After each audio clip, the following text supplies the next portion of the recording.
Hello to all. So very good evening everyone. कैसे हैं आप लोग? बढ़िया मस्त मजे में। So welcome everyone to another topper stock, जहां पे अभी हम बैठे हैं सनी कुमार के साथ। और सनी कुमार जी इस बार गेट 2026 में ऑल इंडिया रैंक 185 स्कोर किया है। तो welcome Sunny to the platform. और कैसा लग रहा है? थोड़ा सा सुबह में आपसे बात हो रही थी तो दुख दुख सा हो रहा था, राइट। लेकिन अब रिजल्ट क्योंकि आउट है तो मैं ज्यादा बात नहीं करूंगा। मैं चाहूंगा आप बच्चों से बात करो। कैसा रहा आपका जर्नी? कब से आपने तैयारी स्टार्ट की? और ये कौन सा अटेम्प्ट था? और अपने बाकी अटेम्प्ट्स के बारे में थोड़ा बच्चों को बताओगे? Sir, thank you, sir, for introducing me. First of all, I want to give my introduction. My name is Sunny Kumar. I belong to Gya district in Bihar. I completed my BTech in civil engineering from IIT Indore in 2024. I started my preparation in last semester of my BTech, and my first attempt was in 2024, in which I got 1066 rank, and in 2025 I have made some mistake due to which I did not scored well, but this year I have tried to maximize my mistakes, so this year I got 185 rank. Great. Sunny, एक बात मेरे को बताना। जब आप बात करते हो प्रिपरेशन का, जब आप बात करते हो रिजल्ट का, प्रिपरेशन सब करते हैं, मेहनत सब करते हैं, पढ़ाने वाले टीचर्स वही होते हैं। लेकिन ऐसा क्या चीज है जो रैंकर्स और एवरेज स्टूडेंट को डिफरेंशिएट करता है? सर, मेरे अकॉर्डिंग ये लगता है कि जो एवरेज स्टूडेंट होते हैं वो पीआईक्यू को सही से प्रैक्टिस नहीं करते हैं। वो थ्योरी तो पढ़ते हैं बट क्वेश्चन प्रैक्टिस करने से डरते हैं। हाँ, पीवाईक्यू सोचते हैं कि बाद में कर लेंगे, और जब एग्जाम आता है तो फिर वो टाइम मिलता नहीं क्वेश्चन बनाने का, तो वो फिर हो नहीं पाता है, जिसकी वजह से एग्जाम में मिस्टेक्स बहुत ज़्यादा होते हैं, और वैसा प्रैक्टिस नहीं होने पे लिमिटेड टाइम में क्वेश्चंस बन नहीं पाता वहाँ पे। ट्रू। बट जो अच्छे बच्चे होते हैं वो एटलीस्ट पीआईक्यू को एटलीस्ट 4 से 5 बार अच्छे से करके जाते हैं। तो उसमें क्या होता है कि एक्यूरेसी भी बहुत अच्छी होती है, और बहुत लिमिटेड टाइम में नंबर ऑफ क्वेश्चन ज़्यादा अटेम्प्ट हो पाता है। ये मेरे को लगता है। ये तो बात हो गया कि PYQ, that's a very perfect answer कि लोग पीवाईक्यू नहीं लगाते। इसमें टेस्ट सीरीज का कितना इंपॉर्टेंट रोल है आपके रिजल्ट में? टेस्ट सीरीज का भी बहुत इंपॉर्टेंट रोल है, बट मैंने ज़्यादा टेस्ट सीरीज नहीं दिया है ऑनेस्टली। बट हाँ, जैसे 4 से 5 मॉक टेस्ट दिए थे लास्ट 1 मंथ में, तो उसमें मैं बहुत ही सिली मिस्टेक कर रहा था। जैसे 2+3 मैं 6 कर दे रहा था। इस तरह के बहुत छोटे छोटे मिस्टेक थे, तो उसको मैंने अपने नोट्स में उसको नोट डाउन कर लिया। तो फिर टेस्ट एग्जाम देने से पहले मैंने वो जितने भी मैंने मिस्टेक्स लिखे थे वो सारे एक बार मैंने रीड कर लिए। तो जब भी मैं क्वेश्चन बना रहा था तो मेरे को पता था कि यहाँ पे ये मैं गलती करता हूँ। जैसे जी का वैल्यू कभी वहां पे दिया हुआ रहता है कि 10 लेना है, बट हमारी हैबिट होती है कि 9.81 से सॉल्व कर देते हैं। तो इस तरह का मिस्टेक्स मैंने नोट्स डाउन कर लिए थे अपने नोट्स में, जिससे वहां पे कैलकुलेशन में इस बार बहुत कम गलती हुआ। गलती तो हुआ, बट 85% एक्यूरेसी था इस बार। Great great. देखो, यही चीज हम बोलते हैं कि लर्न फ्रॉम योर मिस्टेक्स। ठीक है। एंड टेस्ट सीरीज आपको क्या करता है बेसिकली? It prepare you. ठीक है, जो मिस्टेक्स आप कर सकते हो उससे आपको बचाता है। ठीक है। Third yes sir. Is your revision. आपने रिवीजन के लिए क्या प्रोसीजर अपनाया थ्रू आउट दिस जर्नी? किस तरीके से आप रिवाइज करते थे? क्योंकि ऑब्वियस सी बात है, this is your third attempt, right. And revision plays a major role, we all no.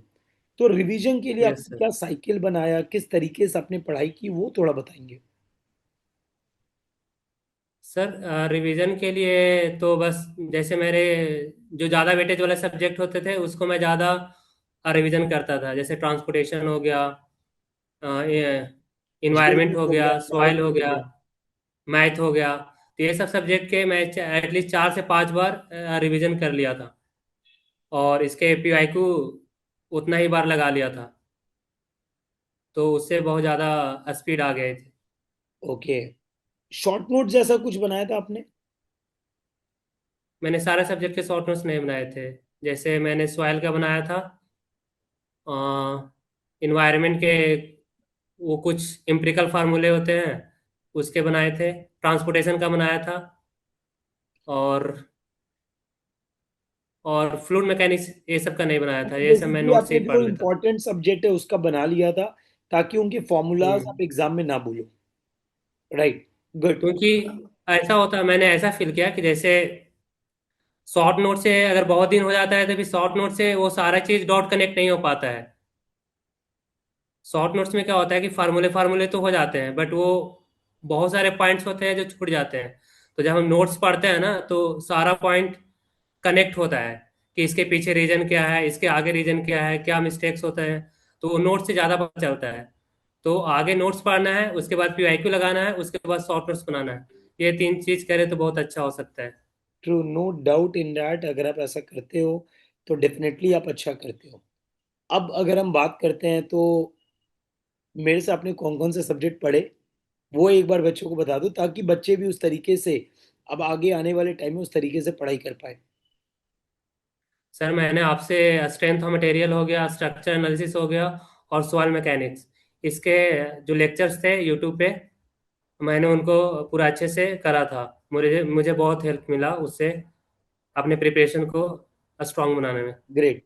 और जो लास्ट मोमेंट पे हमने प्रैक्टिस क्वेश्चंस कराए थे, जो मैराथन्स लगाए थे, इन सब का क्या इंपॉर्टेंट रोल होता है ड्यूरिंग द प्रिपरेशन जर्नी? वो बहुत ही हेल्पफुल होता है सर, क्योंकि लास्ट दिन में क्या होता है कि अगर हम वो क्वेश्चंस करके जाते हैं तो एग्जाम में हमें सोचना नहीं पड़ता है कि इसमें क्या कॉन्सेप्ट लगाएं। और अगर लास्ट में नहीं करके जाते हैं तो भले हमने वो सब्जेक्ट पढ़ रखा है, बट वहाँ इतना टाइम नहीं होता कि हम वहाँ पे कोई फार्मूला डिराइव करे या तो कुछ सोचे कि इसके पीछे क्या हो सकता है। तो लास्ट के डेज में जो आपने क्वेश्चंस कराए थे वो बहुत अच्छे थे। एक क्वेश्चन में बहुत सारे कॉन्सेप्ट यूज होते थे, तो उससे बहुत हेल्पफुल होता है। ग्रेट। अगर कोई बच्चा अभी सेकेंड ईयर या थर्ड ईयर में है और अभी अपना प्रिपरेशन जर्नी स्टार्ट करना चाह रहा है, तो आप उनको क्या सजेशन दोगे कि किस तरीके से आगे बढ़े? क्योंकि एक बहुत बड़ा चैलेंज होता है कि कॉलेज के साथ तैयारी स्टार्ट करना, क्योंकि आपने भी फोर्थ ईयर एंड में आके स्टार्ट किया। शायद आज भी आपको लगता होगा कि शायद अगर मैं सेकेंड या थर्ड ईयर से स्टार्ट किया होता तो शायद मैं जल्दी ये मुकाम पा लिया होता, अगर मैं पहले स्टार्ट किया होता तो देखो, सिंपल सी बात है, हमेशा बोलते हैं don't commit the same mistake again and again by different individual, learn from the mistake of others. तो आप जो अपने बारे में अगर आप लेके चलो कि अगर मैं ये सेकंड ईयर में स्टार्ट किया होता तो क्या फर्क पड़ता, और जो बच्चे भी सेकंड ईयर में हैं उनको आप क्या सजेशन देना चाहोगे? Yes sir, definitely. मुझे कोई गाइड करने वाला नहीं था, तो मुझे आइडिया नहीं मिला कि मुझे सेकेंड ईयर से थर्ड स्टार्ट करना है या थर्ड ईयर से।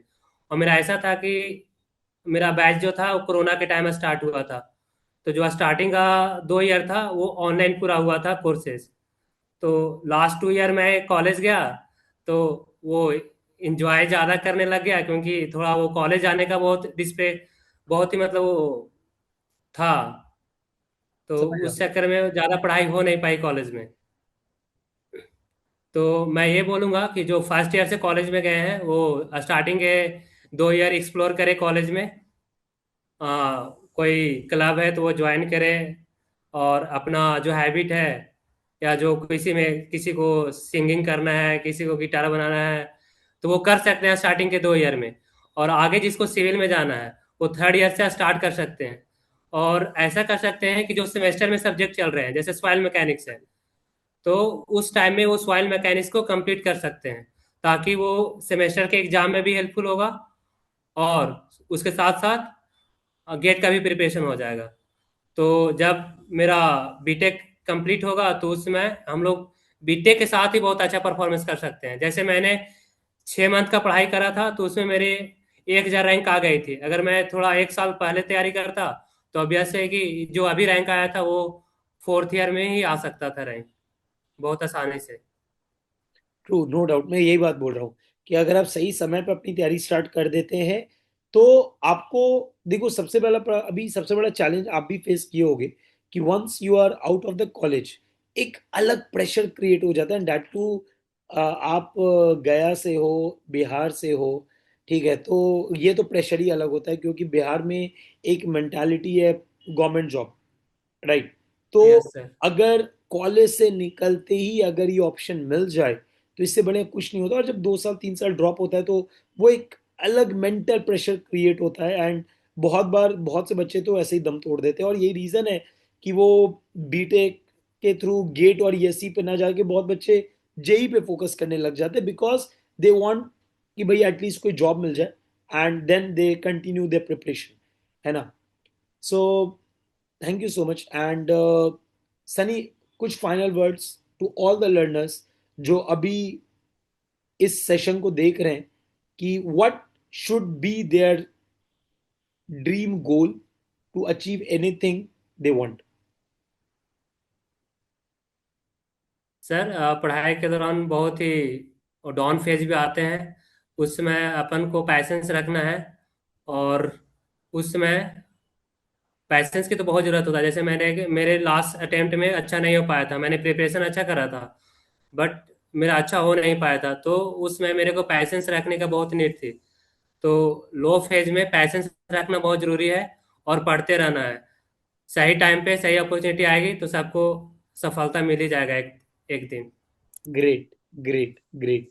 Thank you so much dear, thank you so much Sunny. And will be connected to you. आपका भी शायद ईएससी प्रीलिम्स निकल चुका है and you are targeting ESC mains, so all the best for that. And बस मेहनत करते रहो, हम तो आपके टच में ही, whatever help we can provide you with the ESC means we will be doing that, right? Okay sir, thank you sir, thank you so much. Thank you Sunny. And see you all very soon. And उम्मीद करते हैं अगला meeting हमारा तब हो इस channel पे जब आप ईएससी क्वालिफाई करके आ रहे हो, right. Thank you. Okay sir, I will try my best. Sure, sure, sure. Thank you dear, thank you.